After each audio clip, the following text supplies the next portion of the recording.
ஆண்டவராக இயேசு கிறிஸ்து நாமத்தினாலே உங்களுக்கு என் அன்பின் வாழ்த்துக்கள்.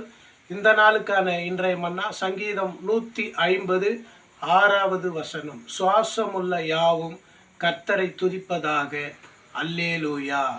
பாருங்க, இந்த வசனம் சொல்லுது சுவாசமுள்ள யாவும் கர்த்தரை துதிப்பதாக. அப்போ பாருங்க, பூமியில் இருக்கிற எல்லா உயிரினங்களும் தம் தம் பாஷையிலே கர்த்தரை துதிக்கிறது. தேவனுடைய சாயலாக படைக்கப்பட்ட நீங்களும் நானும் கர்த்தரை துதிக்கிறோமா? ஆண்டவரை துதிக்கணும். ஆண்டவரை துதிக்கிற நன்றியுள்ள ஒரு இருதயம் எப்போதும் நம்ம இருக்கணும். அல்லேலூயா. கர்த்தரை நாம் துதிப்போம். கர்த்தரை துதிக்கிற பொழுது நம் கவலைகள், நம் பாரங்கள் எல்லாம் மாறிவிடும். அல்லேலூயா. கர்த்தரையே ஏகமாய் துதியுங்கள். அவர் நடத்தும் செயல்களெல்லாம் பார்த்தோரை துதியுங்கள்.